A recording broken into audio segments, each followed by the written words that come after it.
اعوذ باللہ من الشیطان الرجیم بسم اللہ الرحمن الرحیم کاف ہا یا عین صاد ذکر رحمت ربک عبدہ زکریا اذ نادى ربه نداء خفيا قال رب إني وهن العظم مني واشتعل الرأس شيبا ولم أكن بدعائك رب شقيا وإني خفت الموالي من ورائي وكانت امرأتي عاقرا فهب لي من لدنك وليا يرثني ويرث من آل يعقوب واجعله رب رضيا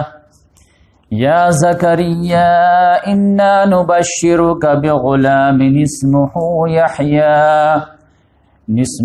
يحيى لم نجعل له من قبل سميا قال رب أنى يكون لي غلام وكانت امرأتي عاقرا وقد بلغت من الكبر عتيا قال كذلك قال ربك هو علي هين وقد خلقتك من قبل ولم تك شيئا قال رب اجعل لي آية قال آيتك ألا تكلم الناس 3 ليال سويا فخرج على قومه من المحراب فأوحى إليهم أن سبحوا بكرة وعشيا يا يحيى خذ الكتاب بقوة وآتيناه الحكم صبيا وحنانا من لدنا وزكاة وكان تقيا وبرا بوالديه ولم يكن جبارا عصيا وسلام عليه يوم ولد ويوم يموت ويوم يبعث حيا صدق اللہ العظیم۔ محترم سامعین کرام، ابھی آپ لوگوں کے سامنے سورہ مریم کی ابتدائی ایک رکوع آیت نمبر 1 سے آیت نمبر 15 تک کی تلاوت کی گئی ہے۔ آج انشاءاللہ ہم سلسلے وار سیرت النبی کا چوتھا پروگرام کا آغاز کرنے جا رہے ہیں۔ اس سے پہلے سیرت النبی پہ 3 پروگرام میں جو گفتگو ہو چکی ہے، محمد صلی اللہ علیہ وسلم کا خاندانی بیک گراؤنڈ، محمد صلی اللہ علیہ وسلم کا بچپنا اور محمد صلی اللہ علیہ وسلم کی جوانی، شادی اور پھر جو ہے نبوت ملنا۔ تو اعادہ کے طور پر سمجھ لیجئے کہ محمد صلی اللہ علیہ وسلم کی پیدائش جو ہے 571 عیسوی میں 12 ربیع الاول کو پیر کے دن صبح کے وقت مکہ مکرمہ میں ہوئی۔ محمد صلی اللہ علیہ وسلم کے والد کا نام عبداللہ تھا اور امی جان کا نام بیوی آمنہ تھا۔ محمد صلی اللہ علیہ وسلم ابھی ماں کے پیٹ ہی میں تھے کہ والد محترم کا انتقال ہو گیا، اور جب محمد صلی اللہ علیہ وسلم 6 سال کے ہوئے تو والدہ کا انتقال ہو گیا۔ اس کے بعد جو ہے دادا نے پرورش کی، لیکن جب 8 سال کے ہوئے تو دادا بھی چل بسے۔ پھر محمد صلی اللہ علیہ وسلم جوان ہوئے، شام میں جو ہے تجارت کے غرض سے 2-3 سفر کیے، پھر حضرت خدیجہ رضی اللہ تعالیٰ عنہ سے شادی ہوئی اور اللہ تعالیٰ نے ان سے 6 اولادیں دی، 2 بیٹے اور 4 بیٹیاں۔ اس کے بعد 40 سال کے جب محمد صلی اللہ علیہ وسلم ہوئے تو اللہ تعالیٰ نے نبوت سے سرفراز کیا، اور پہلی وحی جو ابتدائی سورہ علق کی 5 آیت نازل ہوئی، اقرا بسم ربک الذی خلق خلق الانسان من علق اقرا وربک الاکرم الذی علم بالقلم علم الانسان ما لم یعلم۔ اس آیت کے ذریعے سے جو ایک بھونچال آ گیا، اور جس کو خبر پہنچی تو یقینی بات ہے کہ یہ بہت عظیم خبر تھی، اس کو جو ہے کوئی آدمی آسانی سے اگنور نہیں کر سکتا تھا۔ تو طرح طرح کے جو ہے کمنٹس پاس ہونے لگے، تو اس پہ جو اللہ تبارک و تعالیٰ نے محمد صلی اللہ علیہ وسلم کو تسلی دینے کے لیے کچھ آیات نازل کیے، اور وہ سورہ قلم کی ابتدائی 5-7 آیات، جس میں اللہ تعالیٰ نے محمد صلی اللہ علیہ وسلم کو ڈھارس بندھایا کہ یہ لوگ جو آپ کو ریئیکشن میں کچھ بھی بول رہے ہیں تو یہ اس کے بولنے سے کچھ نہیں ہوتا ہے، نون والقلم وما یسطرون ما انت بنعمت ربک بمجنون وان لک لاجرا غیر ممنون وانک لعلی خلق عظیم، کہ ان کے کہنے سے کوئی مجنون نہیں ہو جائے گا، آپ کے لیے تو نہ ختم ہونے والا اجر ہے، اور آپ تو اخلاق کے عظیم بلندیوں پر فائز۔ تو محمد صلی اللہ علیہ وسلم کو لگا کہ ٹھیک ہے، پوری دنیا اگر اگنور کر رہی ہے اور مذاق میں لے رہی ہے اور طرح طرح کے الزام باندھ رہی ہے، لیکن کچھ انسانوں میں سے جیسے بی بی خدیجہ ہیں، اپنا چچیرا بھائی علی رضی اللہ تعالیٰ عنہ ہیں، محمد صلی اللہ علیہ وسلم کے منہ بولے بیٹے جو ہے زید بن حارثہ ہیں، یا میرا قریبی دوست ابو بکر صدیق ہے، یہ لوگ مان رہے ہیں۔ اور سب سے بڑی تائید جو ہو رہی ہے وہ اللہ تعالیٰ کہہ رہا کہ ما انت بنعمت ربک بمجنون، آپ اپنے رب کی نعمت سے مجنون نہیں ہیں، تو پھر کس کی جو ہے سپورٹ چاہیے؟ تو محمد صلی اللہ علیہ وسلم کو تسلی ہو گئی کہ اللہ تعالیٰ کوئی بڑا کام مجھ سے لینے والا ہے، لیکن بڑے کام سے پہلے بڑی تیاری ہونی چاہیے۔ اور محمد صلی اللہ علیہ وسلم سے ایسا بڑا کام لینا تھا کہ اندر کی بھی اصلاح اور باہر کی بھی اصلاح، انسان کے دل کی دنیا بھی بدل جائے، سوچ بھی بدل جائے، فکر بھی بدل جائے، ویلیوز بھی بدل جائے، اور دنیا کا سسٹم بھی بدل جائے۔ تو اللہ تبارک و تعالیٰ نے پہلے ہی آگاہ کر دیا کہ یہ بہت بھاری ذمہ داری آپ کو دی گئی، یہ نبوت جو ملی ہے یہ نعمت تو ہے، لیکن نعمت کے ساتھ ساتھ بہت بڑی رسپانسبلٹی ہے۔ تو اللہ تعالیٰ نے سورہ مزمل کی کچھ آیات نازل کر کے تیاری کرنے کا بھی جو ہے رہنمائی کر دی، اور ذمہ داری جو منصب ہے اس کے جو ہے سینسیویٹی بھی واضح کر دی۔ یا ایھا المزمل قم اللیل الا قلیلا، کہ آپ کھڑے ہو جائیے اور پوری رات کھڑے رہیے نماز میں۔ قم اللیل الا قلیلا نصفہ او انقص منہ قلیلا، یا کم سے کم آدھی رات یا کم سے کم 1/3 رات، 2/3 یا 50% یا 1/3 رات آپ کھڑے رہیے۔ اور اس میں کرنا کیا ہے؟ ورتل القرآن ترتیلا، اب جو قرآن نازل ہونا شروع ہوگا تو اس کو آپ جو ہے ترتیل کے ساتھ ٹھار کر کے اپنے اندر جذب کیجئے اور اپنے اندر جو اتاریے۔ کیوں؟ کیونکہ انا سنلقی علیک قولا ثقیلا، کیونکہ ہم بہت بھاری بوجھ آپ کو اتارنے والے ہیں، بہت بڑی ذمہ داری اتارنے والے ہیں، دین دنیا دونوں کی اصلاح کا جو مشن آپ کو دیا جائے گا۔ اور وہ بھاری کیا ذمہ داری تھی؟ وہ اللہ تبارک و تعالیٰ نے چوتھی وحی میں اوپن کر دیا۔ چوتھی وحی سورہ مدثر کی آیت نازل ہو گئی، ابتدائی 7 آیات، اس میں اللہ تعالیٰ نے کھول دیا کہ یہ ذمہ داری کیا تھی، جس کی وجہ سے پہلے سے مائنڈ بنایا گیا۔ یا ایھا المدثر قم فانذر وربک فکبر، اے چادر اوڑھ کے لپیٹ کے غور و فکر کرنے والے، اب اس کا کام ٹائم ختم ہوا، اب کھڑے ہو جائیے۔ جیسے کہتا ہے tight your belt pull your socks, کہ آپ ٹائٹ ہو جائیے، ریڈی ہو جائیے۔ کرنا کیا ہے؟ فانذر، لوگوں کو ڈرانا شروع کر دیجیے کہ یہ زندگی اصل زندگی نہیں ہے، اصل زندگی آخرت کی زندگی ہے۔ جو ورلڈ اورینٹڈ جو ہے لائف گزار رہے ہیں وہ گاڈ اورینٹڈ اور آخرت اورینٹڈ لائف ہو جائے۔ اور پھر وربک فکبر، اور اس سے بھی بھاری بات یہ ہے کہ اپنے رب کو بڑا کیجیے۔ تو یقینی بات ہے کہ کوئی بھی بھولا انسان کہے گا کہ رب کو کون کیا انسان بڑا کرے گا، رب تو خود بڑا ہے، وہ سب کو بڑا کرتا ہے، وتعز من تشاء وتذل من تشاء۔ لیکن اللہ تعالیٰ الٹا کہہ رہا نہیں، آپ مجھے بڑا کیجیے۔ تو اس کا مطلب یہ تھا کہ اللہ بڑا ہے لیکن بڑائی نہیں مانی جا رہی ہے۔ لمیٹڈ معاملے میں اللہ تعالیٰ نے انسانوں کو اختیار دیا، اس کا ناجائز استعمال کر رہے لوگ۔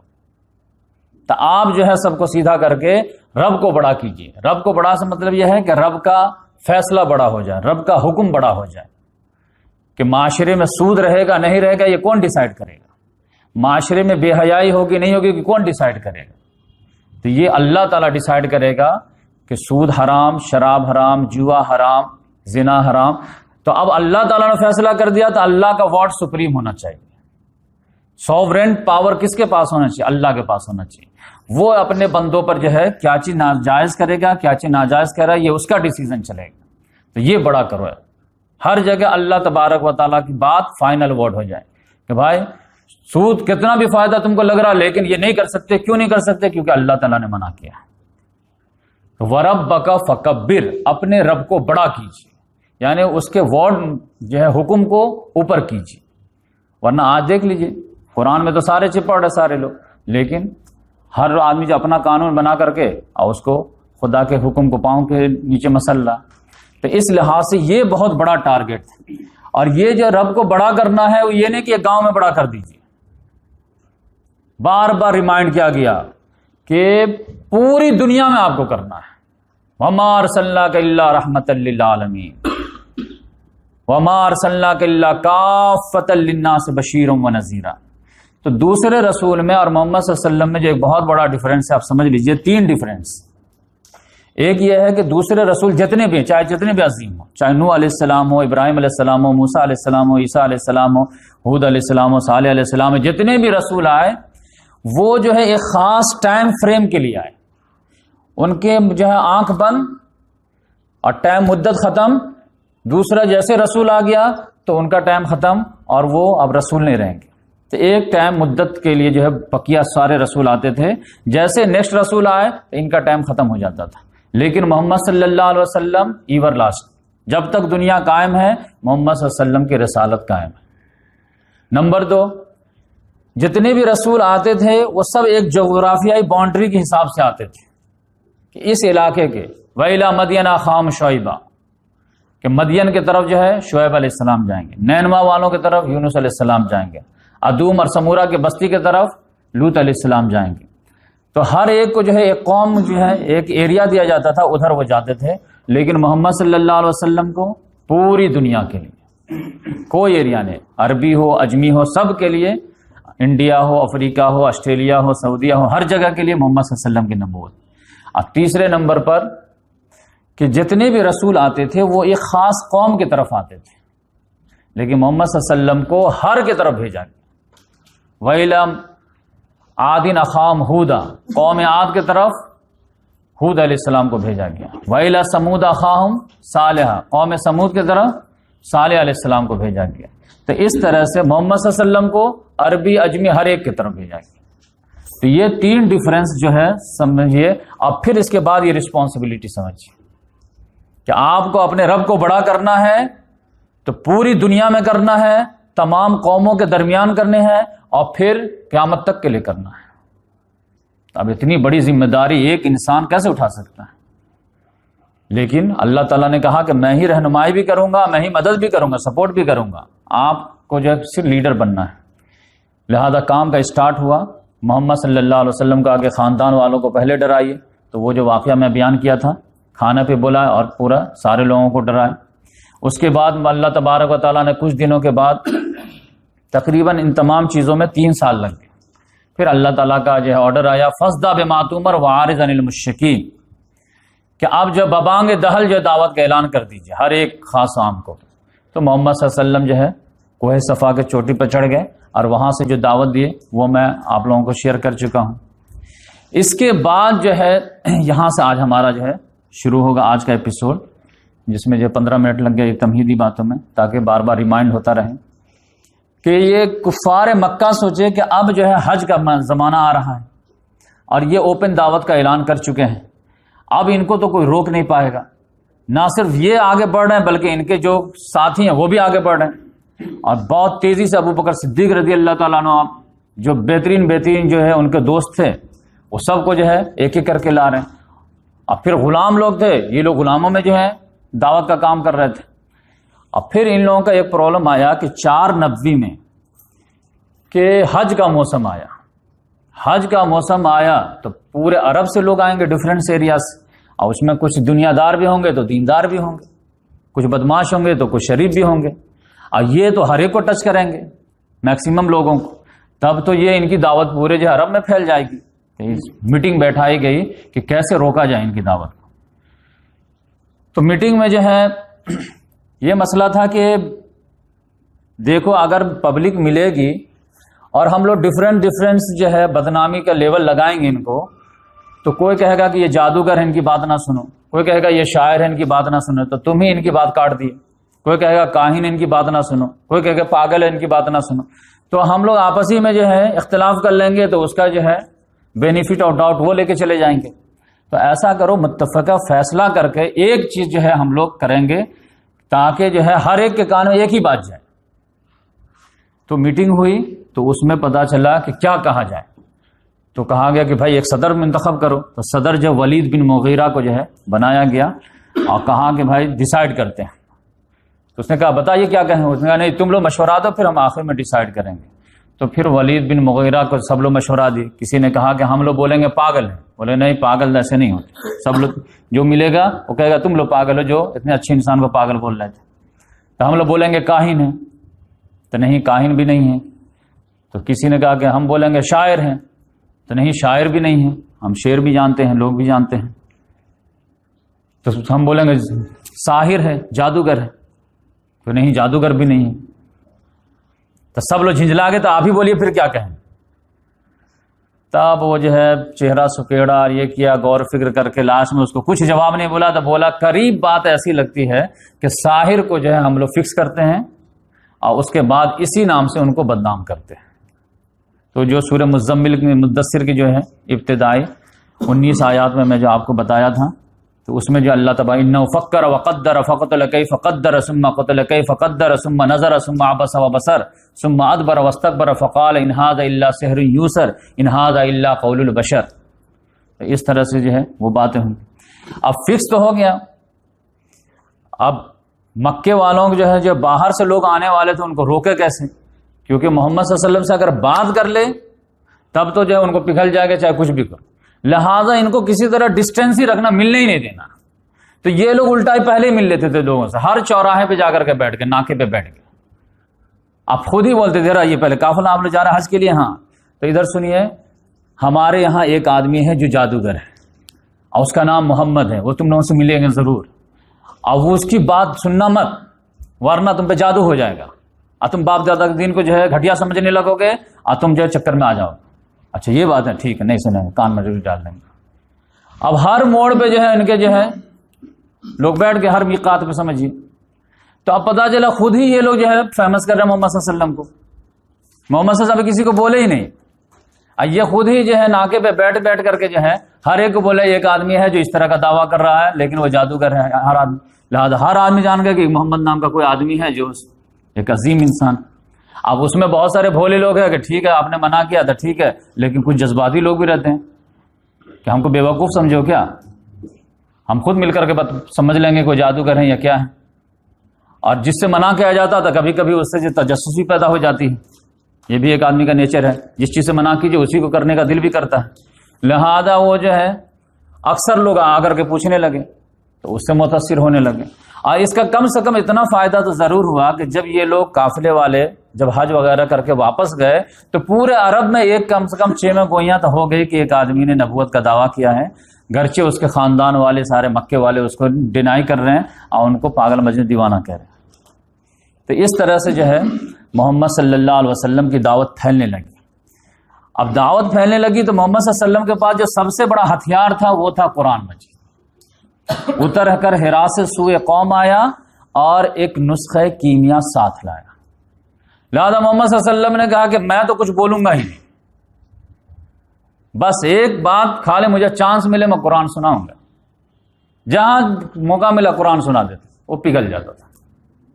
کیونکہ اس معاشرے میں عربی ادب کی بہت قدر تھی اور شعر و شاعری ان کے بہت زیادہ ذوق تھا.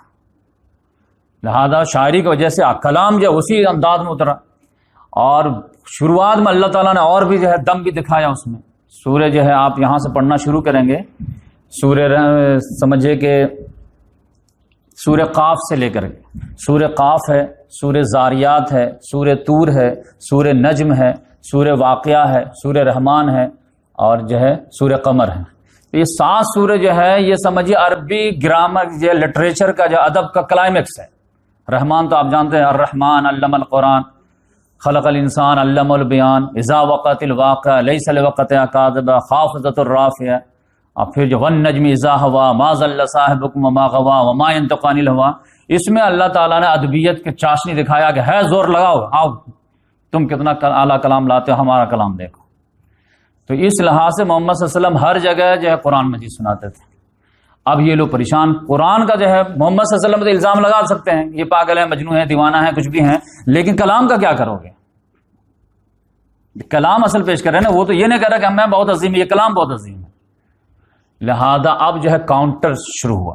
کاؤنٹر ہوا ہے تو 4 لیول پہ ہوا ہے. اب لیول سمجھے کیسے؟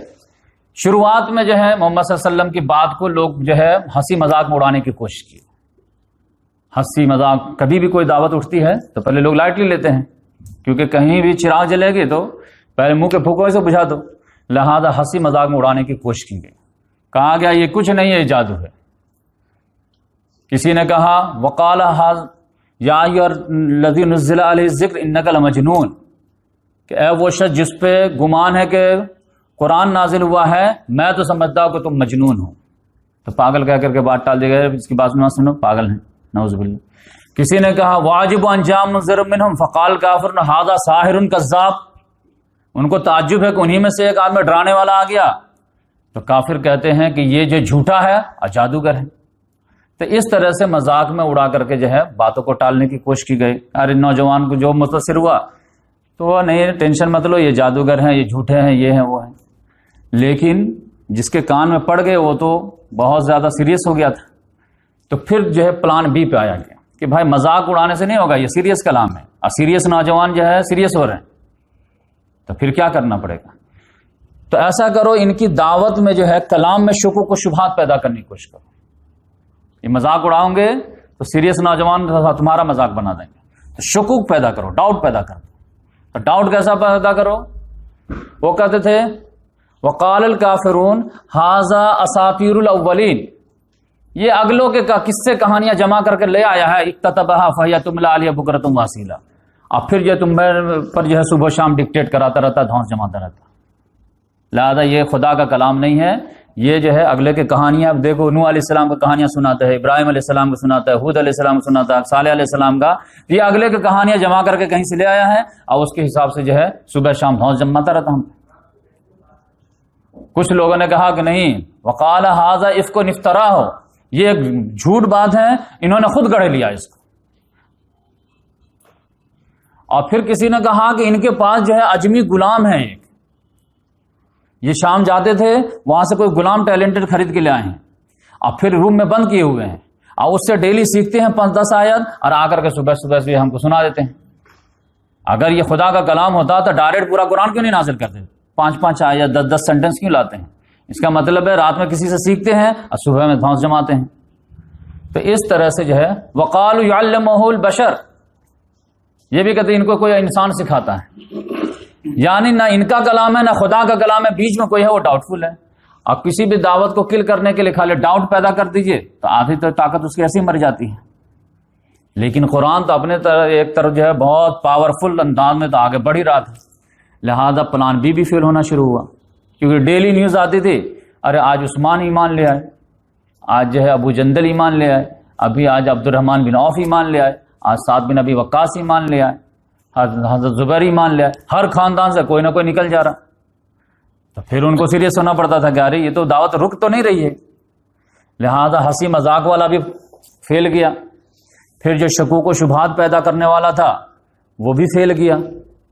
تو اب پلان تھرڈ پہ آیا جائے۔ پلان تھرڈ پہ کیا کرنا ہے؟ کہا کہ دیکھو بھائی یہ ہنسی مذاق اڑانے سے جو ہے اس دعوت پہ کچھ تم کر نہیں سکتے، نہ شکوک و شبہات پیدا کرنے سے کچھ ہو سکتا ہے۔ ایک کام کرو، اور وہ کیا ہے کہ سیریس نوجوانوں کو کسی طرح قرآن سے دور رکھنے کی کوشش کرو۔ اب وہ کیسے رکھا جائے؟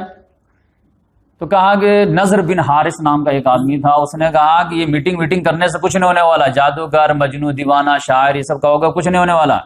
ہمارے جو نوجوان جو ہے وہ پڑھے لکھے ہیں اور سمجھدار ہیں، وہ جانتے ہیں شاعری کیا چیز ہے، جادو کیا چیز ہے، کہانت کیا چیز ہے، یہ کیا چیز ہے۔ تو کیا کریں؟ تو پھر تو بس کرنا یہ ہے کہ کسی طرح ان کو ڈسٹینس رکھو۔ تو ڈسٹینس کے لیے کیا کرنا پڑے گا؟ ڈسٹینس کے لیے ہے کہ ان کو لہو و لعب میں مبتلا کر دو، ان کو غفلت کا شکار بناؤ۔ تو کیسے غافل کریں گے؟ تو غافل کرنے کا یہ ہے کہ یہ قرآن کی مجلس سجاتے تم دوسری مجلس سجا دو، تم کس سے کہانی کی مجلس سجاؤ۔ تو کہا رکو میں ہی علاج کرتا ہوں۔ میں گیا وہاں شام ایران، اور وہاں سے رستم و اسفندیار کے قصے وغیرہ سیکھ کر کے لایا، اور باندی وغیرہ خرید کے لایا، اور پھر جو ہے رات میں محمد صلی اللہ علیہ وسلم قرآن پڑھتے تھے تو ادھر یہ قصے کہانی کی جو ہے محفل شروع کر دیتا تھا۔ اب پھر اس میں بھی اگر کوئی نوجوان جو ہے ادھر آنے کے بجائے ادھر چلا گیا تو پھر دیکھا کہ فلاں نوجوان فلاں قبیلے کا جو ہے قرآن محفل سنتا ہے، محمد صلی اللہ علیہ وسلم کی بات تھوڑا دھیان سے سن رہا ہے، تو اس کے پیچھے لونڈی کو لگا دیتا تھا کہ اب تم اس کے پیچھے پڑ جاؤ، اس کو کھلاؤ پلاؤ اور عیش کراؤ، تاکہ یہ قرآن سے دور رہے. جیسے آج کے دور میں ہو رہا، یہ کرکٹ، یہ کھیل تماشا، سیریل، یہ ساری چیز کس لیے؟ کہ زندگی کی حقیقت سے آدمی کو دور رکھا جائے. تو اس لحاظ سے پلان 3 پہ کام کیا گیا، جس کے بارے میں سورہ لقمان میں اللہ تعالیٰ نے کہا وَمِنَ النَّاسِ مَن يَشْتَرِي لَهْوَ الْحَدِيثِ لِيُضِلَّ عَن سَبِيلِ اللَّهِ. لوگوں میں سے کچھ لوگ ایسے بھی ہیں جو کلام دل فریب خرید کر کے لاتے ہیں تاکہ اللہ کے راستے سے روکیں. یہ کون تھا؟ نضر بن حارث تھا. تو پلان 3 بھی جو فیل ہو گیا، کیونکہ یقینی بات ہے کہ جس کو ادھر انٹرسٹ ہوگا وہ ادھر آئے گا، جو اس کو ادھر انٹرسٹ ہوگا وہ ادھر جائے گا. لیکن پھر جو ہے پلان 4 پہ آیا گیا. اب اس میں ایک چیز جان لیجئے کہ یہ 4 الزام کھٹاکھٹ لگاتے تھے، ایک جادو کا، ایک شاعری کا، اور ایک کاہن کا، اور ایک مجنون کا. 4 ساحر ہیں، شاعر ہیں، کاہن ہیں یا مجنون ہیں. تو اب اس میں جو لاجک کیا تھے آپ سمجھ لیجئے کیا ہے. اسلام جو ہے کمپلیٹ پیکج ہے. اب اگر محمد صلی اللہ علیہ وسلم نے دعوت کا آغاز کیا تو اگر اس میں جو ہے محمد صلی اللہ علیہ وسلم نے اگر روحانیت کی بہت زیادہ بات کر دی، انٹرنل پیوریفیکیشن کی بات کر دیے، تو الزام لگاتے یہ کہانت سیکھ کر کے آئے ہیں. کیونکہ جو لوگ جو ہوتے تھے وہ تپسیا کرتے تھے اور جو ہے دنیا سے اوپر کی بات کرتے تھے، تو یہ کہانت سیکھ رہے، یہ کاہن ہے، اسی طرح بات کرتے رہے جوگی کی طرح. اگر جو ہے کسی سے بات کیا وہ بالکل متاثر ہو گیا، فٹک سے اس کو کلمہ جو ہے دین سمجھ میں آ گیا، تو کہتے تھے یہ جادوگر ہے. فٹاک سے جو ہے اس کے دل کو موڑ دیا، اس کے ذہن کو جو معاف کر دیا. کسی نے جو ہے قرآن مجید کے جو ہے کلام کے جو ادبیت کی تعریف کر دی، کتنا اعلیٰ کلام ہے، کتنا عمدہ کلام ہے، نہیں یہ شاعر ہے، بہت ٹیلنٹڈ شاعر ہے. جیسے ہمارے یہاں اقبال بہت ٹیلنٹڈ ہے، ویسے یہ بھی سب سے ٹیلنٹڈ، لیکن خدا کا کلام نہیں. اب کسی نے کہہ دیا کہ مرنے کے بعد دوبارہ کھڑے کیے جاؤ گے، تو یہ پاگل ہے. مرنے کے بعد دوبارہ کون آیا ہے جو یہ کہہ رہے ہیں کہ آئیں گے؟ ہائی ہاتھ حیات لمات ہوا. تو اس طرح 4 گوشے بنا لیے تھے. آخرت کی بات کر رہے ہیں، کہو پاگل.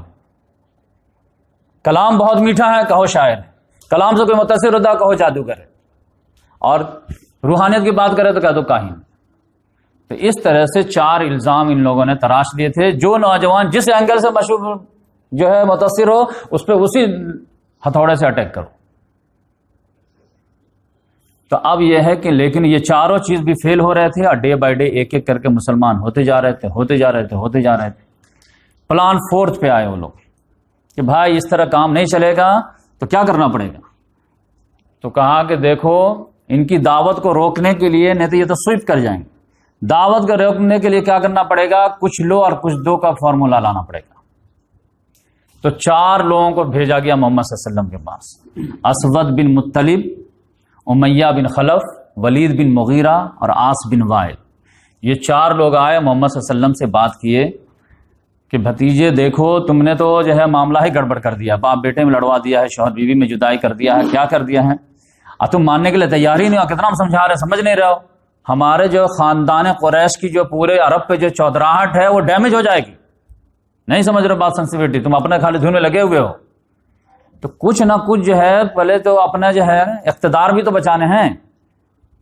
یہ جو ہے خانہ کعبہ میں بت رکھے ہوئے ہیں پورے عرب کے، تبھی تو ہم کو رسپیکٹ دیتے ہیں. ہمارے بزنس بھی تو اسی وجہ سے ٹکی ہوئی ہے، ہمارے جو ہے عزت اشرف بھی اسی وجہ سے ہے. سارے کو تم ایک ساتھ کل کر دو گے تو پھر ہماری حیثیت کیا رہ جائے گی. تو تم تھوڑا ہوش کے ناخن لو اور پھر جو ہے کچھ مصالحت کرو. ٹھیک ہے 360 خدا کو نہیں مانتے، 60 تو مانو، 300 جانے دو. نہیں، ایسا نہیں ہو سکتا. اچھا نہیں ہوتا تو ٹھیک ہے، تمہارے خدا جو ہے نا ایک خدا ہے، اس کو ایک دن ہم لوگ عبادت کرتے، ایک دن تم کرو. نہیں، ایسا نہیں ہو سکتا. حق کو باطل میں پیچ اپ نہیں ہوگا. اچھا ٹھیک ہے، تم جو ہے ہم تمہارے جو 1 ہفتہ کر دیتے، تم ہمارا 1 دن کر دو. نہیں، یہ بھی نہیں ہوگا. نہیں، کم سے کم ایسا کرو تو 1 سال تم کرو، 1 سال ہم ہمارے خدا کو کرو. تو محمد صلی اللہ علیہ وسلم نے یہ بھی نہیں پیچ اپ ہو سکتا کہ ہمارے بتوں کو 1 سال تم عبادت کر لو اور 1 سال نیکسٹ ایئر ہم تمہارے خدا کریں. چلو پہلے ہم ہی لوگ کر لیتے تمہارے خدا کو، نیکسٹ ایئر تم کر دینا. لیکن حق و باطل میں شرکت تو نہیں ہو سکتی. تب اللہ تعالیٰ کو غصہ آیا اور اللہ تعالیٰ نے جو آیت نازل کی، جو امام صاحب تلاوت کیے ہیں، قل یا ایھا الکافرون، آپ کہیے محمد صلی اللہ علیہ وسلم، اے کافرو لا اعبد ما تعبدون، میں عبادت نہیں کر سکتا جس کی تم لوگ عبادت کرتے ہو. اولا انتم عابدون ما اعبد، نہ تم عبادت کرنے والا جس کی میں عبادت کرتا ہوں. اولا انا عابد ما عبدتم، نہ میں ہرگز عبادت کرنے والا جس کی تم عبادت کرتے ہو. ولا انتم عابدون ما اعبد، نہ تم اس کی عبادت کرنے والا جس کی میں کرتا ہوں. تو لکم دینکم ولی دین، تمہارے لیے تمہارا دین، میرے لیے میرا دین. تم بھی زور لگاؤ، ہم بھی زور لگاتے، دیکھو کون غالب ہوتا. یہ لکم دینکم ولی دین یہ نہیں کہ تم اپنے گھر میں بیٹھو ہم اپنے گھر میں بیٹھتے ہیں، تم میدان میں ہم میدان میں، ہم بھی کام کرتے تم بھی کام کرو، دیکھو کس کا کیا بنتا ہے، کس کو خدا کی مدد آتی ہے. تو یہ جو ہے مسئلہ ہوا کہ نہیں، تم ایڑی چوٹی کا زور لگا رہے ہو نا، plan be plan 2 plan 3 plan 4 فیل ہو رہا تب آئے ہو نا تم. تو اب تم اپنے زور لگاؤ، ہم بھی زور لگاتے ہیں. تم کو جو ہے اپنے اقتدار پہ بھروسہ ہے، ہم کو خدا پہ بھروسہ ہے. تو اللہ تعالیٰ نے کلیئر کٹ مسلمانوں کو بھی میسج دے دیا، محمد صلی اللہ علیہ وسلم میسج دے دیا کہ حق و باطل میں نو پیچ اپ، حق و باطل میں کوئی کمپرومائز نہیں. باطل دوئی پسند ہے، حق لا شریک ہے. شرکت میں یان حق و باطل نہ کر کو. لہذا قل یا ایھا الکافرون جب نازل ہوئی تو سارے جو ہے کافر مایوس ہو گئے کہ اب تو لگتا ہے کہ کوئی سوال ہی پیدا نہیں ہوتا، ان کو روک. تو اب جو ہے پلان 5 پہ آئے وہ لوگ کہ پلان 5 کیا تھا کہ اب جو ہے بات سے نہیں جیتے تو اب جو ہے نچلی حرکت پہ آ گئے. نچلی حرکت کیا تھی کہ ان پہ ہاتھ ڈالا جائے. اب ہاتھ ڈالنا تو ان پہ مشکل ہے، لیکن کیونکہ محمد صلی اللہ علیہ وسلم جو ہے قریش خاندان کے جو سب سے عزت دار گھرانہ تھا بنو ہاشم، اس کے چشم چراغ تھے، اور ایک بہت بڑی جو ہے اخلاقی طاقت تھی ان کی، کیونکہ یہی مکے والے جو محمد صلی اللہ علیہ وسلم کو 2 ٹائٹل دیے تھے، صادق کا اور امین کا. اور محمد صلی اللہ علیہ وسلم پوری جو ہے ڈاؤٹ لیس جو ہے زندگی گزارے تھے اخلاق کردار کے لحاظ سے. اور پھر جب بنو ہاشم خاندان کے جو سربراہ تھے وہ چچا ابو طالب تھے، اور چچا ابو طالب پورا جو ہے طاقت کے ساتھ محمد صلی اللہ علیہ وسلم کے سپورٹ کے لیے کھڑے تھے. تو اب یقینی بات ہے محمد صلی اللہ علیہ وسلم پہ تو ہاتھ نہیں ڈالا جا سکتا تھا. لہٰذا وہ لوگ سمجھتے تھے کہ اگر ان کو چھیڑیں گے تو پورا بنو ہاشم سے اب بقیہ ریسٹ سے جو ہے لڑائی ہو جائے گی، تو ایسے ہی ہم لوگ ختم ہو جائیں گے. تو کیا کیا جائے؟ تو ایسا کرتے ہیں کہ ان کو جہاں سے فیڈنگ ہو رہی ہے وہاں جو ہے اس کو جو ختم کر دیا جائے. ایک دائی اٹھا ہے، اس کو سپورٹر ہی نہیں ملے گا تو کتنا دن تک چلائے گا. لہذا کیا کیا جائے، جو لوگ ایمان قبول کر رہے ہیں اس کو مارو پیٹو ستاؤ، تاکہ کوئی ڈر سے جو ہے ایمان ہی قبول نہ کرے تو یہ اکیلا آئسولیٹ ہو کر کے خود ہی جو مایوس ہو کر کے بیٹھ جائے. لہذا پلان 5 پہ جو ہے پورا ظلم کا آغاز شروع ہو گیا. اب ظلم کیا ہوا کہ محمد صلی اللہ علیہ وسلم پر تو صرف وربل کر سکتے تھے، فزیکل نہیں کر سکتے تھے، کیونکہ چچا ابو طالب کا اوپن اناؤنس تھا کہ میرے بھتیجے کو تو کوئی ہاتھ نہیں لگا سکتا. ٹھیک ہے وربل تم پاگل بول دیتے ہو، مجنو دیوانہ یہ سب بول دیتے ہو، کیونکہ وہ بھی تمہارے بتوں کو اوپنلی برا بھلا کہہ دیتے ہیں، تو دونوں کی برابری ہو جاتی ہے. لیکن وہ تو تمہارے میں سے کسی کو ہاتھ نہیں لگاتے، منہ سے جو بولنا بولتے ہیں. تو تم بھی منہ سے جو کاؤنٹر کرنا کر سکتے ہو، اس کو تو میں برداشت کر لوں گا، لیکن فزیکل اگر ہاتھ لگا گا تو پھر میں ہاتھ توڑ دوں گا، میں برداشت نہیں کروں گا. تو اس سوچ سمجھ کر کے جو ہے اکا دکا کبھی کبھار کوئی کر دیا، لیکن پھر پلان جو ہے کوئی ایسا نہیں سمجھے کہ وہ یتیم ہے تو یتیم لاوارث ہے. یتیم ضرور تھے، لاوارث نہیں تھے. تو اس لحاظ سے لیکن غلاموں کا کون تھا؟ تو اب یقینی بات ہے جتنے غلام ایمان قبول کیے ہوئے تو ان کو ٹارچر شروع ہو گیا. پھر وہ ٹرائب سسٹم تھا. ٹرائب سسٹم میں جو ہے جو بزرگ خاندان کا ہے اس کی پورے اختیار ہیں، وہ نوجوان کو چاہے مارے پیٹے، کوئی بولنے والا نہیں ہے. لہذا ہر قبیلے کا سردار اپنے نوجوانوں کو ستانا شروع کر دیا، اور ہر ماسٹر جو ہے اپنے غلاموں کو مارنا شروع کر دیا. تو اس میں تو ایک جو ہے ظلم کے جو ہے ایک داستان رقم ہونی شروع ہو گئی. ایسے ایسے اذیت ناک جو ہے تکلیفیں دی ہیں کہ آپ پڑھیں گے تو آپ کے رونگٹے کھڑے ہو جائیں گے. اس میں جو مشہور ہیں، بلال رضی اللہ تعالیٰ عنہ کو بہت زیادہ ستایا گیا، اور اس میں سمجھیے کہ ایک طرح سے مقابلہ ہوا بلال رضی اللہ تعالیٰ عنہ کی جو ہے صبر کا اور امیہ بن خلف کے جو ظلم کا. اور وہ لاسٹ دن تک جو ہے وہ جو ہے ٹارچر کرتا رہا، اور وہ گھر میں ٹارچر نہیں کرتا تھا، تماشا بناتا تھا، اور لے کر کے جو ہے مکے کے وادی میں آتا تھا، اعلان کرتا تھا جس کو جو تماشا دیکھنا آ جاؤ. سارے بچے جمع ہو جاتے تھے، اور پھر عرب کی دھوپ دوپہر میں 50 ڈگری تو نارمل وہاں رہتی، اور اس کے بعد جو وہ لٹا دیتا تھا بالکل جو ہے ننگی پیٹ، اور جو ہے ریت جو وہاں کتنا گرم ہوتا ہے، اور اس پہ پھر جو ہے الٹا لٹا کر کے جو ہے کوڑے مار رہا، پھر کہہ رہا کہ تم کو اسی طرح مارتا رہوں گا جب تک کہ تم محمد صلی اللہ علیہ وسلم کو برا بھلا نہیں کہو گے یا لات عزا کی تعریف نہیں کرو گے۔ اب وہ جو ایک ہی بات کہتے تھے، اللہ احد احد احد، اللہ ایک ہے تو ایک ہے۔ اب وہ مارتا تھا، پھر جو ہے سوچتا تھا کہ بے ہوش ہو گئے، پھر ہوش آتا تھا، پھر بولتا تھا، ایک مرتبہ تو بول دو، پھر وہ جو ہے کہتے تھے احد احد۔ اب یہ اس کا انسلٹ کا ایک جو ٹاپک بن گیا، جیسے وہ احد احد کہتے تھے سب لوگ ہنسنے لگتے تھے، لو تم فیل ہوئے، پھر غصہ کر کے اور مارتا تھا، پھر اور مارتا تھا، پھر یہ تقریباً جو بے ہوش ہو جاتے تھے، پھر جیسے بے ہوش آتا تھا وہ تھا ایک مرتبہ کم سے کم بول دو، تو ایک مرتبہ بھی جو ہے جیسے سارے لوگ کان لگاتے تھے تو فوراً بولتے تھے احد احد، کھسیا جاتا تھا ایک دم، یہاں تک کہ جو ہے ذلیل جو ہے وہیں پر جو ہے امیہ بن خلف ہونے لگا۔ پھر گھر لاتا شام میں، بولتا تھا کل پلیز ایک مرتبہ پبلک کے سامنے بول دینا، اس کے بعد میں تم کو چھوڑ دوں گا، ایک مرتبہ تو بول دو۔ بولتے ٹھیک ہے کل دیکھا جائے گا۔ پھر کل جب مارنا شروع کرتا تھا پھر بولتا تھا بولو ایک مرتبہ، پھر احد احد، یہاں تک کہ وہ جو ہے بالکل جھنجھلا گیا۔ اب پورے معاشرے میں انسلٹ ہو گیا کہ ایک غلام جو ہے آقا کو جو ذلیل کر رہا ہے اس طرح، تم ایک بات نہیں منوا رہے ہو۔ اور لوگ تعجب میں تھے کہ ایک غلام کے اندر اتنا زیادہ جو ہے عظیمت کہاں سے آ گئی، کس نے بھر دیا؟ جبکہ بلال رضی اللہ تعالیٰ عنہ بہت زیادہ مسل پاور والے نہیں تھے، حبشی سے ایک مرتبہ مقابلہ ہوا تھا، بری طرح ہارے تھے۔ لوگ کہتے تھے کہ یہ جو ہے نازک آدمی، شریف انسان، اس کے اندر اتنا ٹیلنٹ کہ ظلم کے مقابلے میں کھڑا ہو گیا۔ وہ تو لاسٹ میں وہ لاسٹ تک نہیں ہارے، وہ تو پھر حضرت ابو بکر صدیق رضی اللہ تعالیٰ عنہ کو ایک دن دیکھا نہیں گیا، وہ پھر دوڑے دوڑے آئے، اب پھر جو ہے امیہ بن خلف کو بولے کہ بولو کتنا میں بیچتے ہو، تو اس نے جو اپنی امید سے جو ہے کئی گنا زیادہ دام بتایا۔ اب ابو بکر صدیق رضی اللہ کا ریڈی، چلو دے دو۔ اپنے بیٹے سے شیئر کیا کہ اگر وہ کل جو ہے مجھے ابو بکر جتنا میں خرید کے لے گئے ہیں 1 درہم میں بھی مانگتا نا تو میں دے دیتا، لیکن اس نے تو جو ہے کم سے کم 500 درہم دے دیا، میں تو اتنا جھجلا گیا تھا اس سے۔ تو کسی طرح ابو بکر صدیق رضی اللہ تعالیٰ نے ان کو جو ہے وہاں سے خریدے اور وہیں پر آزاد کر دیا ان کو۔ تو یہ بلال رضی اللہ تعالیٰ عنہ جو ہے عظیمت میں جیت گئے۔ خباب بن ارت رضی اللہ تعالیٰ عنہ، ان کو تو جو ہے آگ جو ہے جلاتے تھے اور پھر جو ہے جلانے کے بعد کہتے تھے کپڑا اتارو، کپڑا اتارتے تھے اب بولتے تھے اس پہ لیٹ جاؤ، اب وہ لیٹ جاتے تھے۔ اب پیٹھ کی چربی جب پگھلتی تھی تو اس سے آگ بجھتی تھی، اور کئی مرتبہ جب ایسا ہوا پوری پیٹھ ان کی سفید سفید تھی، بعد میں بھی وہ دکھاتے تھے دیکھو اسلام کے لیے ہماری کتنی قربانی تھی۔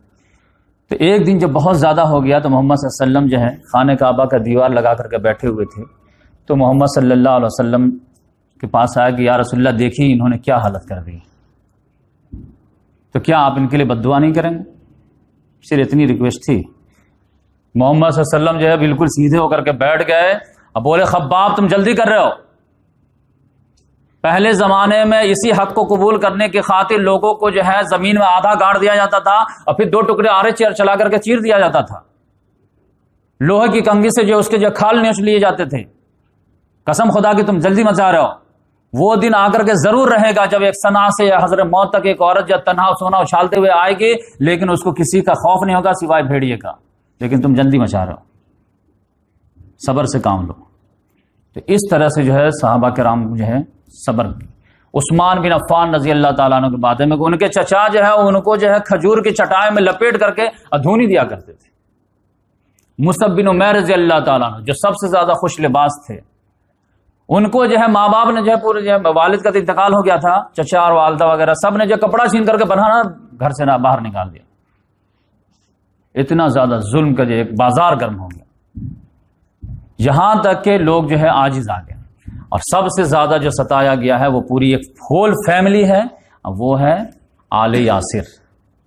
عمار رضی اللہ تعالیٰ عنہ جو ہے سب سے پہلے ایمان قبول کیے، انہوں نے اپنے ماں باپ کو جو ہے ایمان کی دعوت دیے اور دونوں ایمان قبول کر لے۔ یہ ہاف غلام تھے، کیونکہ ان کی والدہ جو تھی سمیہ، یہ بنو مخزوم کے ابو حذیفہ کے غلام تھے، بعد میں انہوں نے آزاد کر دیا تھا اور یاسر سے شادی کر دی تھی۔ اور یاسر جو ہے وہ عرب مکے کے نہیں تھے، یمن کے تھے۔ تو اس لحاظ سے یہ تینوں فیملی کے بارے میں جب ابو جہل سب کو نوٹس لیتا تھا اپنے دوستوں کا، تم اپنے غلام کو نہیں مارتے، تم اس کو نہیں مارتے، تمہارے خاندان میں سے یہ جو ہے مسلمان ہو گیا، تمہارے بھتیجا ہو گیا، تم نہیں مارتے۔ کسی نے اس کو کہہ دیا، امیہ بن خلفی نے، کہ ہم لوگ کو خالی جو ہے گھوم گھوم کر کے تلاشی لیتے رہتے، اپنی خبر نہیں لیتے کیا ہوا؟ تو تمہارے خاندان میں جو وہ غلام جو ہے وہ جو ایمان قبول کر دیا، ہول فیملی کا کون؟ آل یاسر۔ ارے وہیں سے وہ لوٹا ہے، اور پھر جو یہ باپ بیٹا اور ماں تینوں کو جو ستانا شروع کیا ہے، تو پھر تو آپ جو ہے اس کی داستان سن نہیں سکتے۔ حضرت سمیہ رضی اللہ تعالیٰ عنہ کو زمین میں آدھا کاٹ دیا تھا، حضرت یاسر کو کاٹ دیا تھا، اور پھر جب بار بار کہتا تھا محمد کو گالی دو، نعوذ باللہ، نہیں تو میں تم کو ایسے تڑپا کروں۔ اور کئی روز تو مسلسل چلتا رہا۔ ایک مرتبہ آگنے کے بعد جو ہے لاسٹ میں کان کے پاس لے جا کر کے بولا ہے کہ اس بت میں جو لکڑی کا بت رکھے رہتا تھا، اس کے بارے میں ایک لفظ جو ہے صحیح بول دو، خیر کا کلمہ بول دو، تم کو چھوڑ دوں گا۔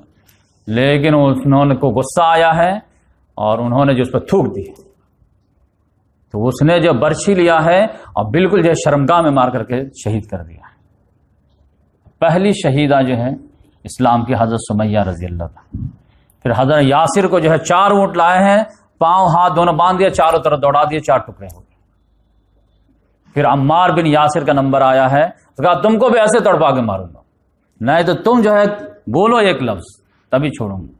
لاسٹ میں جب ان کو ٹارچر کیا جا رہا تھا، برداشت نہیں ہو پایا ہے، تب ایک جملہ بول کر کے کسی طرح جان بچائیں۔ لیکن اندر تو پرابلم تھا کہ پورا ایمان ہی چلا گیا۔ دوڑے آئے، بھاگے آئے، محمد صلی اللہ علیہ وسلم سے بولے یا رسول اللہ، وہ تو بالکل جو ہے حلق دبا دیا تھا، کیا کرتے ہوں؟ تب پھر اللہ تعالیٰ کے فوراً آیت نازل ہوئی کہ جس کو مجبوراً جو ہے کفر کا کلمہ پڑھوایا جائے تو اس پہ اللہ تعالیٰ کا کوئی مواخذہ نہیں ہے، اگر تمہارا دل اطمینان مطمئن ہے تو اس لحاظ سے عمار بن یاسر رضی اللہ تعالیٰ عنہ کو، اور یہ عمار بن یاسر کون ہیں آپ جانتے ہیں؟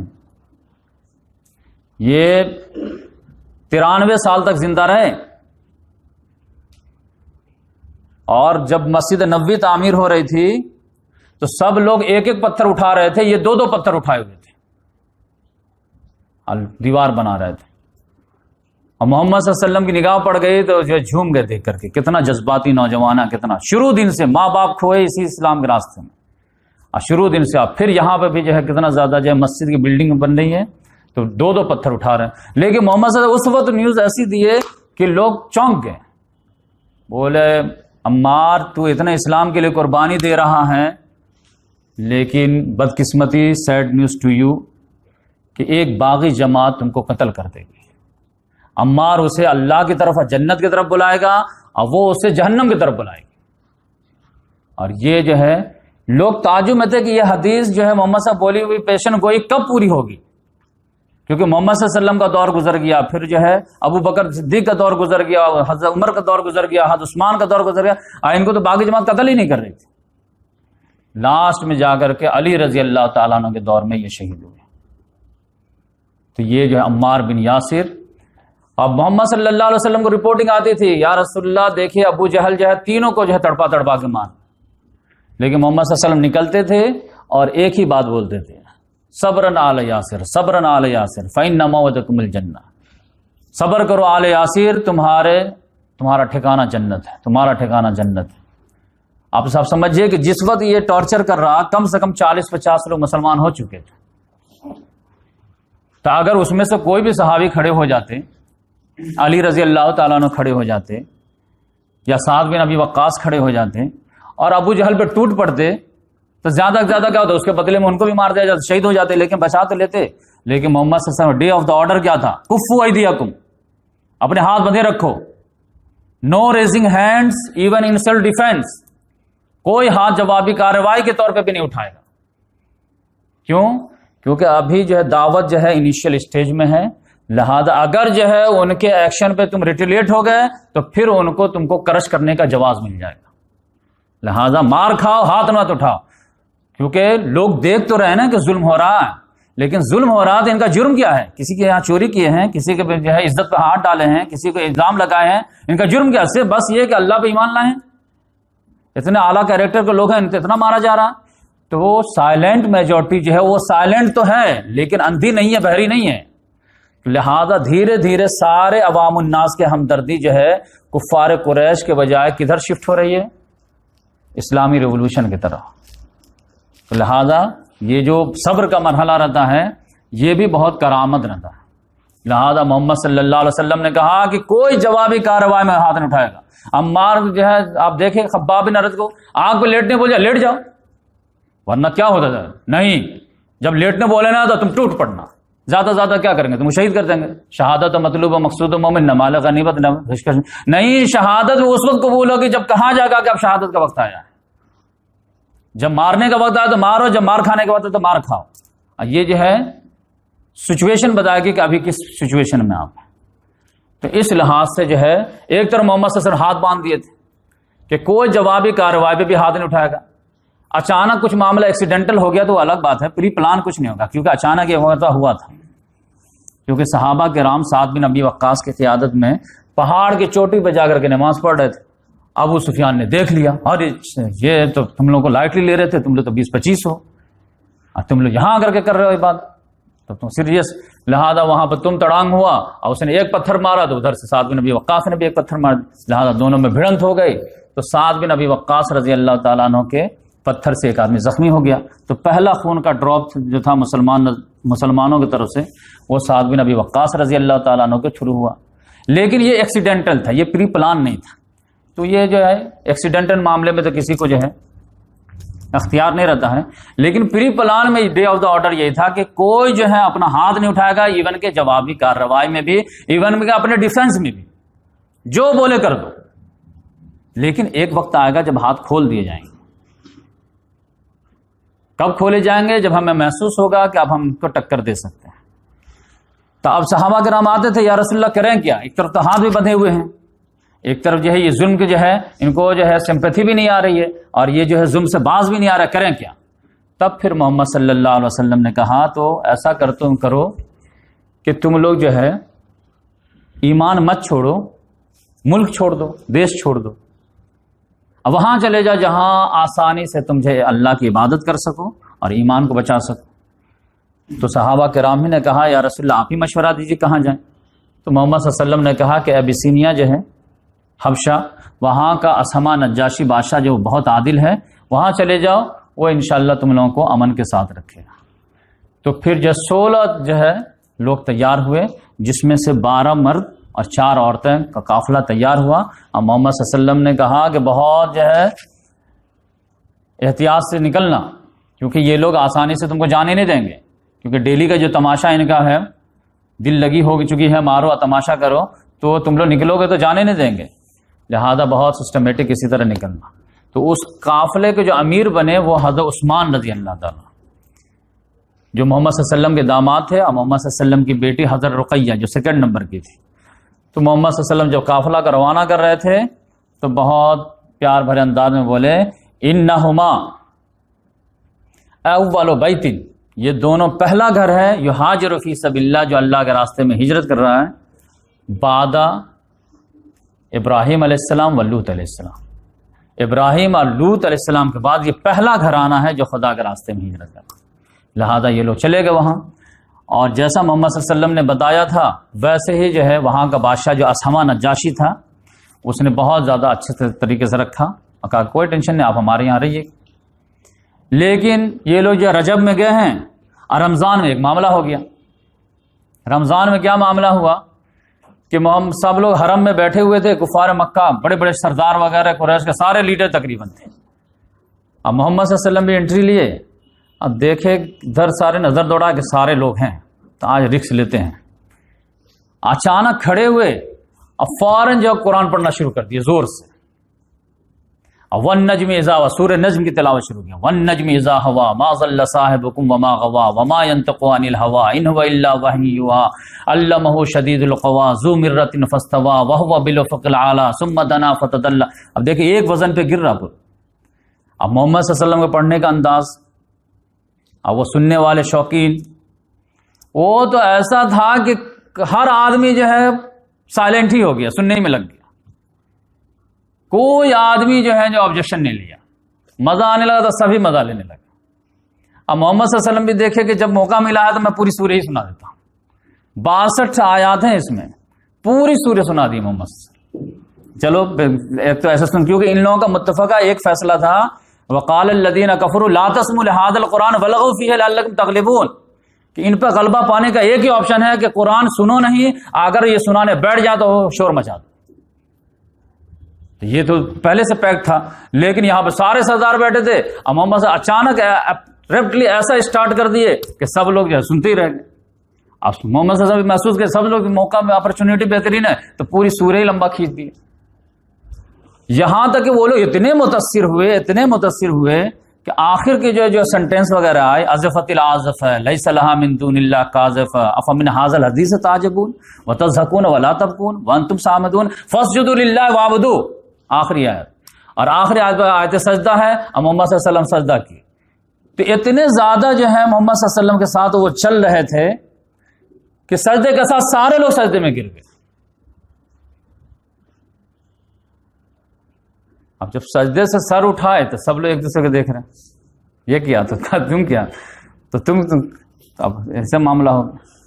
اب یہ نیوز تو پھیلنی تھی، اب جو لوگ جو مکے کے باہر مطلب گاؤں گھر وغیرہ میں تھے، سارے لوگ تو مسجد میں نہیں رہتے ہیں، اب ان لوگوں کو پتا چلا کہ یہ لوگ تو اچانک سارے سجدہ میں گر گئے ہیں، تب پبلک جو ہے یہ سرداروں کے نوٹس لینا شروع کیا، ملامت کرنا، تم لوگ ہم کو روکتے ہو خود سجدے میں گرتے ہو، ہم کو قرآن سننے سے روکتے ہو خود سنتے ہو۔ اتنا زیادہ ان کو جو ٹارچر کیے کہ ہم کو کیا روکتے، آپ پہلے خود گرے تھے، سورہ نجم کون سنا تھا اور سجدہ کون کیا تھا، یہاں تک کہ ان لوگ لاجواب ہو گئے کہ بھائی وہ تو ہو گیا، ایکسیڈنٹل ہو گیا، یہ بھی نہیں بول سکتے تھے۔ لاسٹ میں ان لوگوں کو ایک جھوٹ گڑھنا پڑا کہ بھائی ہم لوگ جو ہے وہ اللہ کو سجدہ نہیں کیے تھے، تو کس کو سجدہ کیے تھے؟ تو بولے کہ دیکھو اس میں جو ہے نا جب وہ آیت تلاوت کر رہے تھے نا تو اس میں ایک سینٹینس بھی تھا، وہ کیا تھا، وَإِنَّ الْغَرَانِيقَ الْعُلَىٰ وَإِنَّ شَفَاعَتُهُنَّ لَتُرْجَىٰ، کہ یہ بہت بلند جو ہے عظمت والی دیویاں ہیں، تو ان کی بھی شفاعت کی امید کی جاتی ہے، تو اس کے سامنے ہم لوگ سجدہ کیے تھے۔ لیکن پبلک بھی سمجھ گئی کہ جان بچانے کے لیے یہ ہے، جھوٹ بولنا ان کے لیے تو آسان بات ہے، لیکن کم سے کم ایک کاؤنٹر آ گیا کہ اچھے دن آنے والے ہیں، 15 لاکھ ملنے والے ہیں، لیکن وہ جملہ تھا، تو اس طرح کچھ کہہ کر کے جان بچایا گیا اس طرح۔ اب یہ جو ہے جو ایکسیڈنٹل معاملہ ہو گیا، اس سے آپ کو قرآن کی جاذبیت کا بھی اندازہ ہوگا، اور یہ سارے پول کھول دیا۔ لیکن یہ نیوز جو ہے حبشہ پہنچی تو الٹ انداز میں پہنچی، اور وہ آپ جانتے ہیں کہ وہ سانپ اگر آپ کے گھر میں اتنا بڑا مرا ہے تو آپ کے جو ہے رشتہ داروں تک جاتے جاتے اتنا بڑا ہو جاتا ہے۔ وہ حبشہ پہنچتے پہنچتے بالکل جو ہے الٹ نیوز ہو گئی، اور وہ الٹ کیا نیوز ہوئی کہ سارے مکے والے مسلمان ہو گئے، سارے سردار مسلمان ہو گئے، ٹینشن ہے ہی نہیں۔ دلیل کیا ہے، ارے سارے لوگ سجدہ کیے محمد صلی اللہ علیہ وسلم کے ساتھ، قرآن اب آرام سے سنتے ہیں، محمد صلی اللہ علیہ وسلم سناتے رہتے ہیں اور سنتے رہتے ہیں، محمد صلی اللہ علیہ وسلم سجدہ کرتے، سب سجدہ کرتے ہیں، اب نمک مرچ تو لگتے ہی چلا ہے، سارے لوگوں کو لگا، تو پھر آپ یہاں پر بیٹھ کے کیا کریں گے؟ چلو سب لوگ فوراً جو ہے راتی تیاری کی ہے، کشتی پکڑے، فوراً مکہ کے لیے روانہ، کہ آپ تو ہم لوگ جو ہے سب سے زیادہ چیف گیسٹ ہوں گے کہ اسلام کے لیے قربانی دے کر کے گھر بار چھوڑے تھے، لیکن ابھی ایک دن کی مسافت باقی تھی کہ پتا چلے کہ نیوز بات جو ہے غلط ہے۔ وہ واقعہ تو ہوا تھا لیکن وہ ایکسیڈنٹل تھا، اس میں دم نہیں تھا، تو اب یہ کیا کیا جائے بھائی؟ تو اس میں سے کچھ لوگ بولے کہ نہیں پھر ہم واپس جاتے ہیں، اب کچھ لوگوں نے کہا بھائی اب اتنا دور آ گئے ہیں، محمد صلی اللہ علیہ وسلم سے جدائی میں ایسے ہی مزہ نہیں ہے، اب محمد صلی اللہ علیہ وسلم مار کھائیں، ہم لوگ جو ہے جان بچائیں، تو ہم تو جاتے ہیں۔ تو 50% سمجھے کہ واپس چلے گئے، اور 50% کسی کے پناہ لے ہو کر کے جو ہے آ گئے۔ لیکن ان کا جو ہے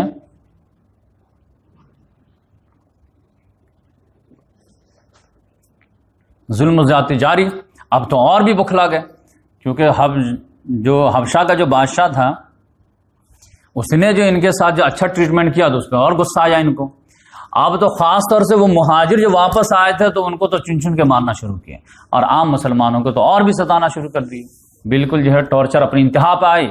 تو پھر جب جو ہے صبر جو ہے کا پیمانہ لبریز ہو گیا, اب قوت برداشت جواب دے, تو پھر محمد صلی اللہ علیہ وسلم کے پاس آئے کہ یا رسول اللہ دیکھیے آپ کے نظر کے سامنے معاملہ کیا کریں.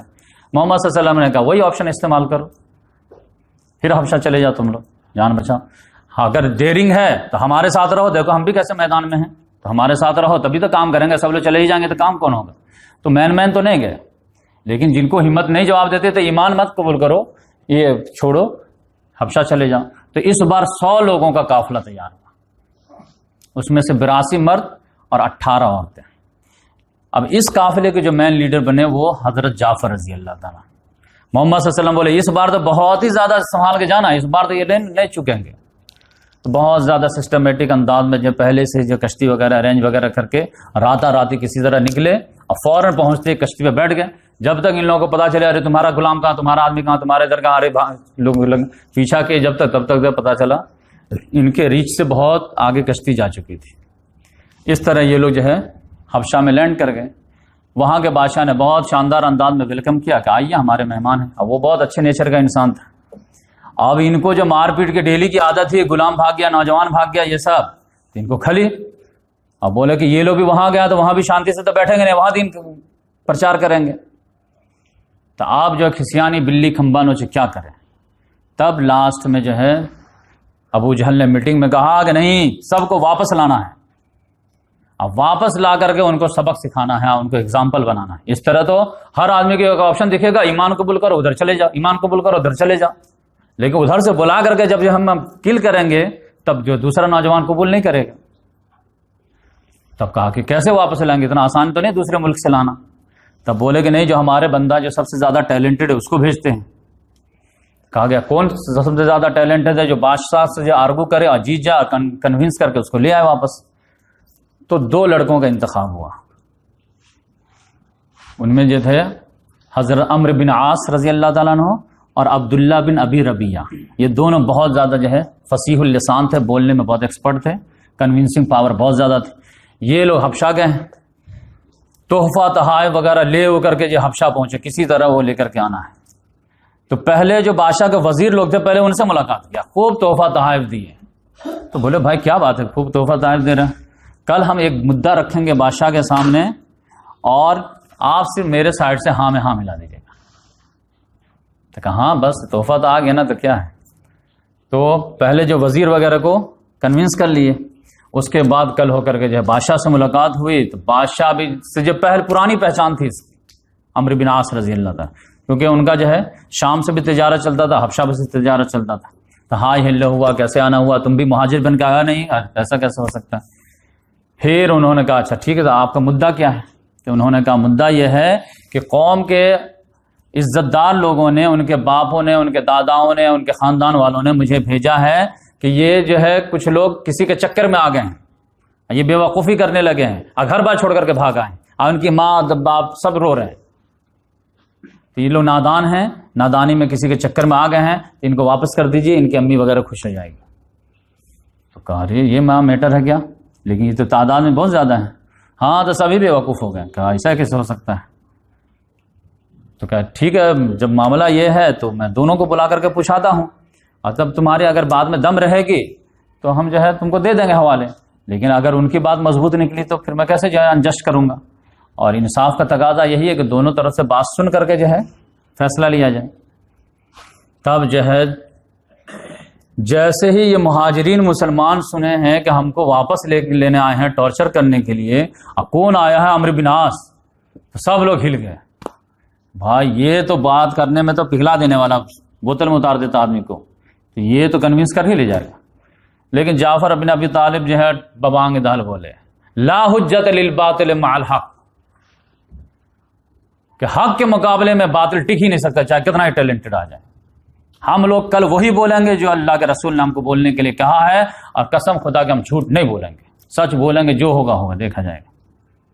تو وہ کل ہو کر کے جب مجلس سجی ہے, بادشاہ سلامت جب بالکل آ کر کے جو کرسی پہ بیٹھے ہیں, پھر جو ہے ادھر مسلمانوں کی جماعت، ادھر یہ لوگ، پھر بولے ہیں کہ بولو کیا بات ہے، تم لوگ کا کون سا دین نیا لے کر کے آئے ہو جو ہمارے دین میں بھی داخل نہیں ہوئے اور نہ کسی دوسرے کے دین میں داخل ہوئے، ایک نیا ہی دین ایجاد کر لیے ہو، نہ یہودیت نہ نصرانیت نہ شرک، کچھ بھی نہیں۔ تب یہاں پر جو ہے جعفر بن ابی طالب جو ہے ایک چھوٹی سی تقریر کیے ہیں، تو اتنے پیاری تقریر کیے ہیں کہ خود ہی بوتل میں اتار دی۔ بولے ایھا الملک، بادشاہ سلامت، کننا قوما جاہلیہ، ہم لوگ جاہل قوم تھے، ان پڑھ تھے، نعبد الاصنام، ہم لوگ جو ہے بتوں کی پوجا کیا کرتے تھے، وناکل المیتہ، ہم مردار کھایا کرتے تھے، وناتی بالفواحش، اور فحش کام گندے کام کیا کرتے تھے، ونقطع الارحام، اور رشتوں کو کاٹا کرتے تھے، رحمی رشتوں کو توڑ دیا کرتے تھے، اور ونسیء الجوار، اور پڑوسیوں کے ساتھ بدسلوکی کیا کرتے تھے۔ ان شارٹ یہ ہے کہ وَيَأْكُلُ الْقَوِيُّ مِنَّا الضَّعِيفَ، ہم میں کا طاقتور کمزوروں کو کھا جاتا تھا۔ فَكُنَّا عَلَى ذَلِكَ، ہم اسی حال پہ جو ہے زندگی گزار رہے تھے، ہماری سوسائٹی چل رہی تھی، حَتَّى بَعَثَ اللَّهُ رَسُولًا مِنَّا، یہاں تک کہ اللہ تعالیٰ نے ہم ہی میں سے ایک کو رسول بنا کر کے بھیج دیا، کھڑا کر دیا، نعرف نسبہ وصدقہ وامانتہ وعفافہ، جس کے ہم جو نسب کو بھی جانتے ہیں، جن کے سچائی کو بھی جانتے ہیں، جن کے امانت داری کو بھی جانتے ہیں، جن کے پاکدامنی کو بھی ہم جانتے ہیں۔ تو انہوں نے جو ہے ہم کو حکم دیا، وامرنا اللہ نعبد اللہ، کہ ہم اللہ کے علاوہ کسی کو شریک نہ کریں، ونعبدہ، اور اسی کے ہم جو ہے عبادت کریں، وَنَخْلَعُ مَا كُنَّا نَعْبُدُ نَحْنُ وَآبَاؤُنَا مِنَ الْأَوْثَانِ، اور ہم ان تمام چیزوں کو چھوڑ دیں جس کو ہم لوگ اور ہمارے باپ دادا جو ہے اللہ کے مقابلے میں پوجا کرتے تھے، یعنی پتھروں کو اور بتوں کو۔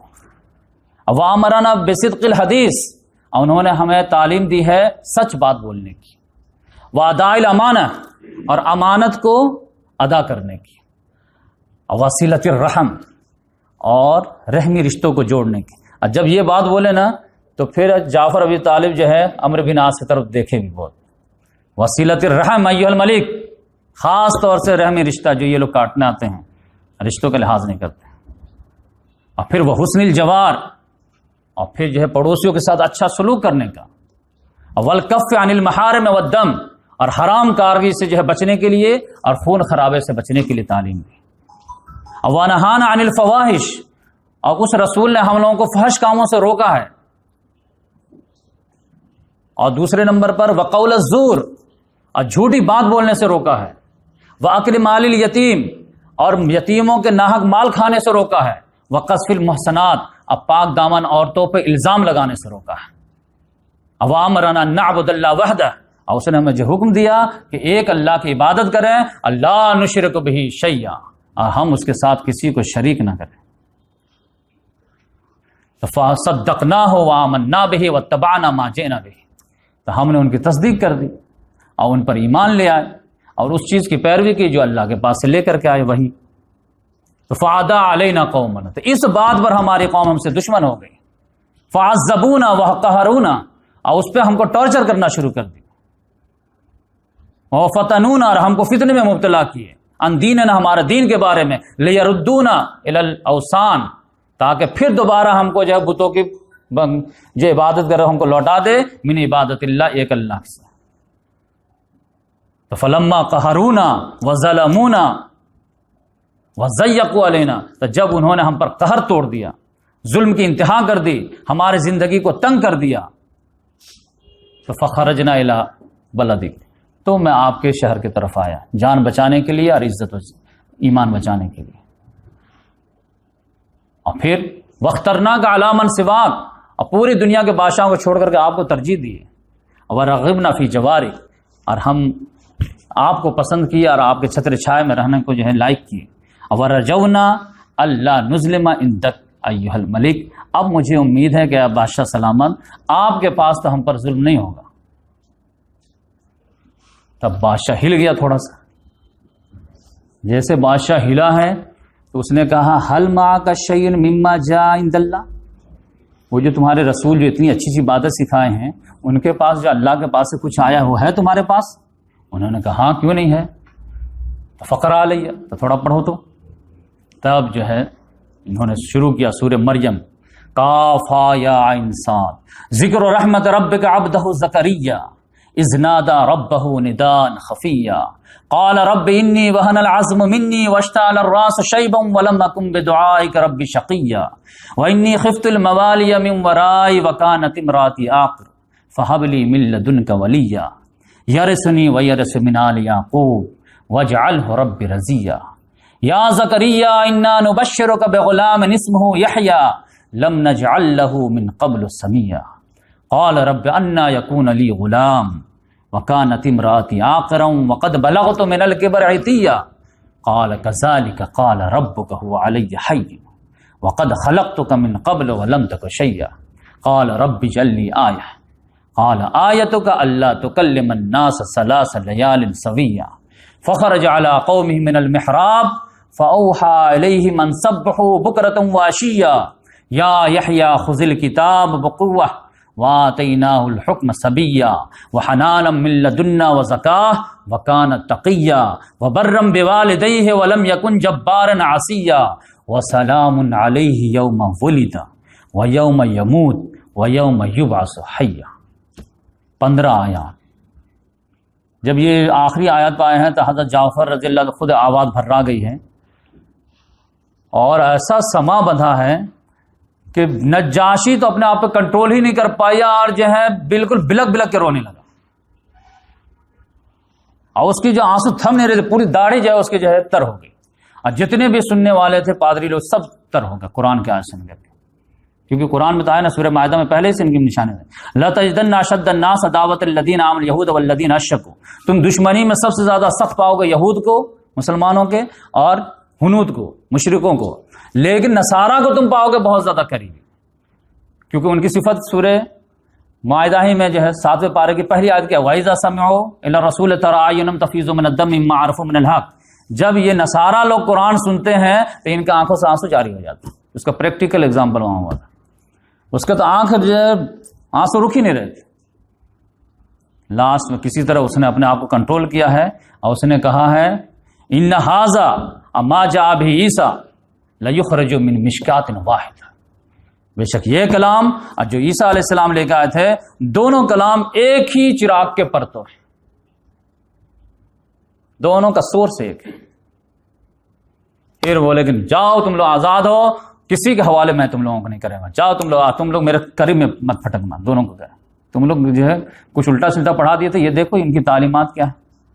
لیکن عمرو بن عاص تھے وہ چلے گئے، لیکن کل جو ہے ان کے جو ساتھی تھے عبداللہ بن ابی ربیعہ، ان کو کہا کل تو میں ایسی بات لے کر کے آؤں گا نا کہ ان کی جڑ کاٹ دی جائے گی، کہا اللہ کی قسم دے کے کہتا ہوں کہ ایسی بات مت بولیے، وہ سیکرٹ مت اوپن کیجیے، لا تفل، گرچہ یہ ہمارے مخالف ہیں لیکن ہیں تو رشتہ دار، کہ نہیں میں تو بول کے رہوں گا کیونکہ ہمارے جو عزت داؤ پہ لگے، مکہ میں جا کیا جواب دوں گا۔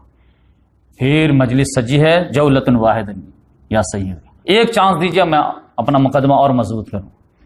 بادشاہ غصہ گیا کہ تم پہلے دن بولنا چاہیے، نہیں ایک چانس، اچھا ٹھیک ہے چانس۔ پھر مجلس سجی ہے، اچھا بولو کیا اور تمہارے باقی رہ گئے تمہاری دلیل۔ اس نے کہا کہ انہ یقولون فی عیسیٰ قولا عظیما، کہ یہ لوگ عیسیٰ علیہ السلام کے بارے میں کیا عقیدہ رکھتے ہیں، بہت بھاری بات کہتے ہیں، پوچھیے ان سے کیا بولتے ہیں، کیا عقیدہ ان کے بارے میں۔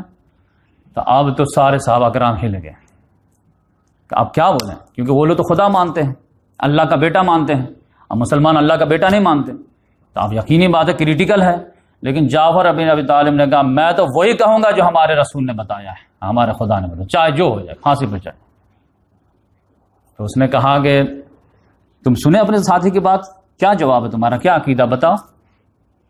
تو انہوں نے کہا کہ بادشاہ سلامت، میں وہی کہوں گا جو ہمارے رسول نے ہم کو بتایا ہے کہ انما ہوا عبداللہ عبدہ ورسولہ وروحہ وکلمتہ القاہا الی مریم العذراء البتول،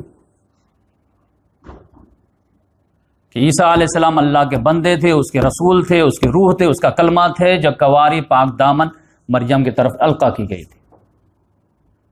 سناٹا چھا گیا، کیا فیصلہ ہوتا۔ کیونکہ دو ٹوک بات تھی. اب سب جو ہے جو وزیر تھے اس کے تو ناک منہ پھولنے لگے کہ یہ جو ہے اللہ کا بیڑا ابن اللہ بولا ہی نہیں، خالی عبداللہ بول کر رہ گیا. لیکن بادشاہ ادھر ادھر دیکھا، اس کو ایک تنکا نظر آ گیا. وہ تنکا اٹھایا اور اس نے کہا ما عدا عیسی ابن مریم ما قلت ھذا العود، عیسیٰ بن مریم جو تم نے کہا اس سے اس تنکے سے بھی زیادہ کچھ نہیں. پھر کہا کہ اب تم لوگ نکل جاؤ یہاں سے. اور اس نے کہا اذهبوا فانتم آمنون فی ارضی، اے مسلمانوں تم لوگ میری زمین میں بالکل محفوظ ہو، مامون ہو. من سبکم غرما، من سبکم غرما، من سبکم غرما. اب جو تم کو گالی دے گا تو اس کو میں پنشمنٹ دوں گا.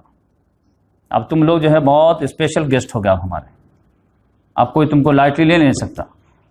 بلکہ یہاں تک اس نے کہا کہ ما حب لی ان یکون لی جبل من ذهب وانی آذیت رجل منکم.